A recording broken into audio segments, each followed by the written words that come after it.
book, and organizers, if you want to organize some sort of door prize raffle for a copy, please feel free. Published last year by XML Press. I'm going to plow into, basically the book lays out 7 characteristics of an Every Pages Page 1 topic, how to write for this. First principle of Every Pages Page 1, the topic should be self-contained. Put this into programming terms, because I know a lot of people here are coders, this is about being tightly cohesive and loosely coupled. It's exactly the same principle, only applied to content. Which means no linear dependencies. Never assume that somebody's read X. You can assume they know stuff, and in fact I'm going to get to this, that you actually have to assume that they know certain things. This is just for TechCom people, that one. Unless anybody here is familiar with information mapping? No, okay, that's, yeah. So, perfect example of a self-contained topic is a recipe. Its purpose is, it teaches you to cook one dish, and everything you need to cook one dish is there. It's not a complex principle. It should have every topic should have a specifically limited purpose. You have to have a really clear idea of the purpose that the topic fulfills for the reader, and it's got to be specific. Because you can't be self-contained, you can't establish context, which is the next principle, if you don't have a really specific purpose in mind.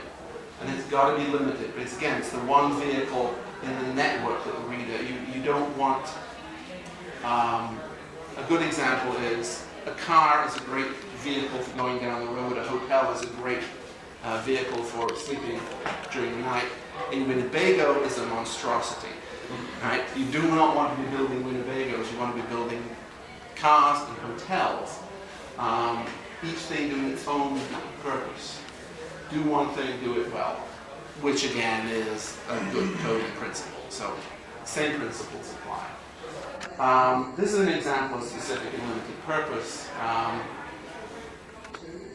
One of the things about recipes is they assume that you know how to cook. They say things like whisk, and sweat the onions, and separate, and all kinds of cooking terms. And you think about it, even the most simple recipes tend to have these terms in them. And if you literally had to explain it to someone who's never cooked before, the recipe would be 40 pages long, and nobody would be able to cook with it. It would be incredibly frustrating. So a recipe is actually written for an experienced cook.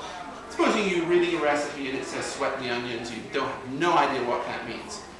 What does a modern cook do? They Google sweat onions. And if you Google sweat onions, this, at least when I did it, was the #1 page that came up. It's from a site called The Reluctant Gourmet. It teaches cooking techniques. There are no recipes, just techniques. This is how to sweat vegetables. So the recipe is self-contained and has a specific and limited purpose. So is this. 2 self-contained, specific and limited purpose topics that work together, but for completely different sites. The first one was actually from Canadian Living. This is from The Reluctant Gourmet. The recipe is trusting that there are other resources out there that the person can use if they don't understand this concept. So it's trusting the wider information network that it's embedded in. Now, you may want to take specific measures to keep people in your site. So you might want to provide your own how to sweat vegetables topic, but if you do, you better link to it, because if you just let people search, well, that's not. People are not going to search through the navigational hierarchy of your site to find your sweating vegetables topic. If sweat the onions isn't the link to that topic, you've lost them. They're going to this one. And they're not going to this one on purpose, they're going to this one because it's the one that shows up at the top of the loop. And that's the only reason they're going there. Third principle.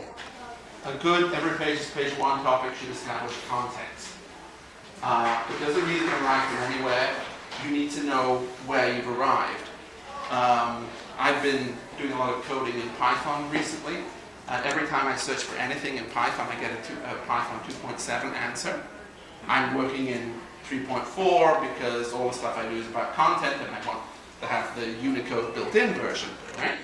So if you look at the Python docs, there's up in the top, that would be left, top left corner, there's a little box you can click on when you hit the 2.7, which you always do, even if you type Python 3.4 into Google, because it doesn't know that 3.4 is significant, it still takes you to the 2.7 page, and then you just have to go click down and click 3.4. So it's it's establishing the context and saying this is the 2.7, and it's making that context navigable.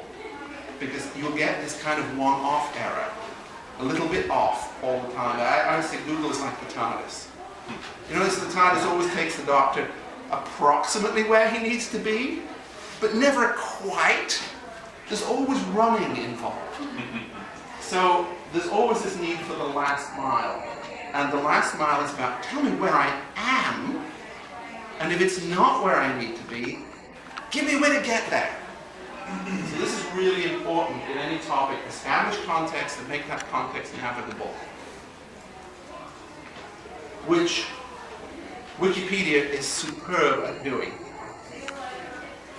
Think about Wikipedia, every single topic starts with a paragraph that is basically establishing the location of where you arrive. So, Ottawa, capital of Canada. I was living in Ottawa when I did initially put these slides together, otherwise this would be a Kitchener Waterloo slide.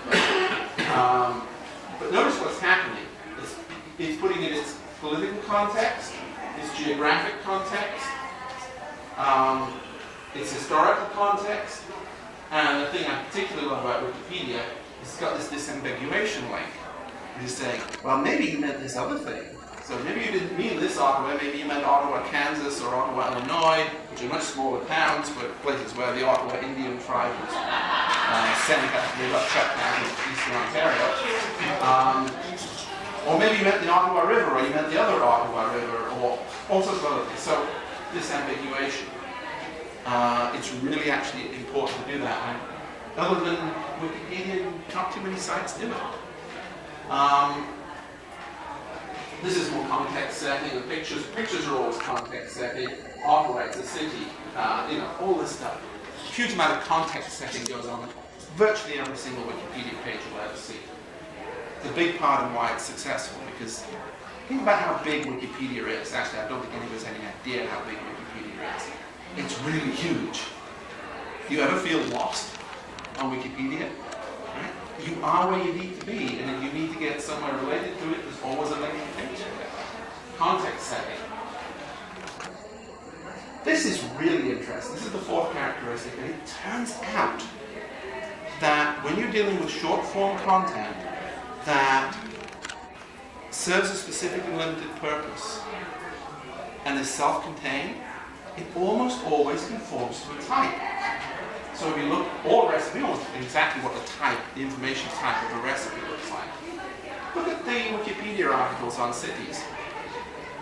There's no inherent structure in Wikipedia, right? It's a wiki. But look at, I don't care what the subject is, look at programming languages, look at actors, look at cities, and you'll find all the entries for a city, all the entries for an actor, all the entries for a programming language have approximately the same structure, same table of contents. And that's because you have this really active process where these things are being constantly improved and the stuff that works, the good ideas are bubbling up and people are copying them. And it's the same thing over and over again. And all sorts of other examples. You look at used car reviews and you find that every used car review says covers exactly the same topics. Because if you're meeting a specific need for a reader, it's going to be the same set of stuff each time. So types, quite strong information types, emerge for almost all forms of topic-based content, which in terms of controlling how it gets written is really important, because you can really significantly improve the quality of how content gets written if you observe the type and you start to put mechanisms in place to actively conform to it. And these are just a few examples of content that conforms to type. This is a standard way to do a Nicola pattern. There's a standard way to do a recipe. There's a standard way to do a used car review. This I like this one. Curelet-Balan Ornithology, all about birds. An example chosen completely at random because who would think that blue-footed booby was a more interesting bird to grow up than anything else. But if you look at these pages, you'll find that it isn't on this screen, but it's got tabs for identification, life history, sound, video. It's placed in the Linnaean classification system. It's got a link for related species, similar species. Strongly typed. A strong establishment of context, a strongly navigable context. It's doing all these things that make sure that no matter how you get here, you're going to be able to find your way around. It's going to be structured in a way that's repeatable and expected and easy to navigate.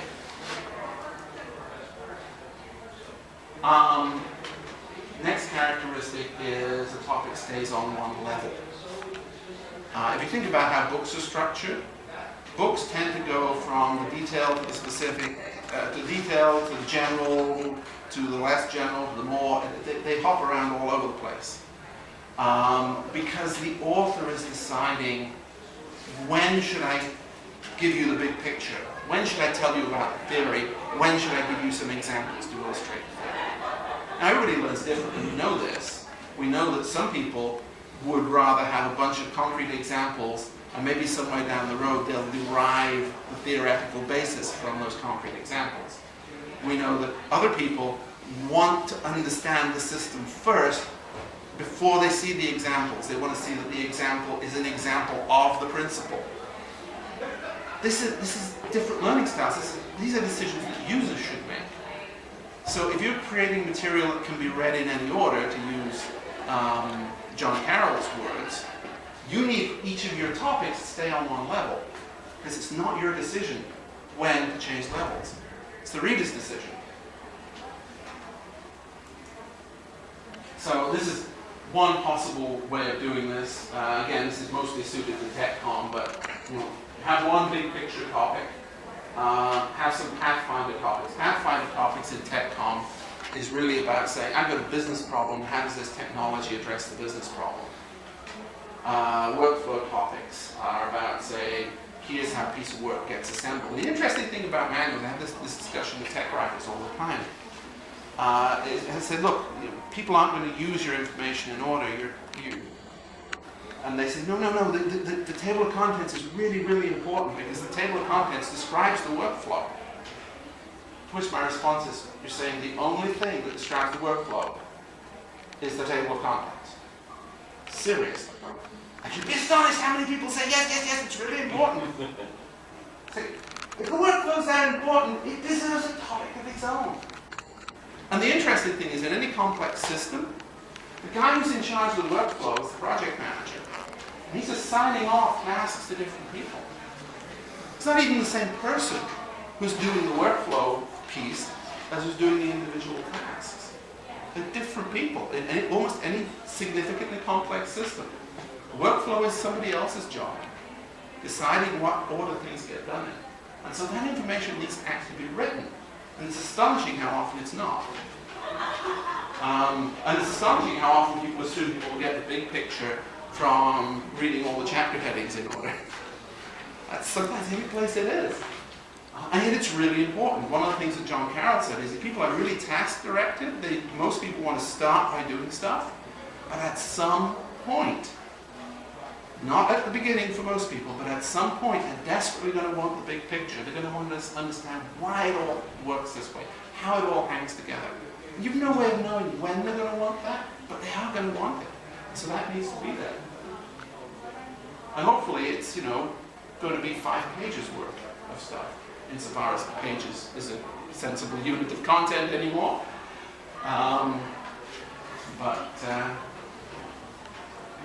And the next one, I touched on this already, but it's actually, it's really important that when you write a topic, you assume the reader is qualified. We said this right at the beginning about recipes, right? Recipes are written for a qualified cook, for someone who knows how to cook.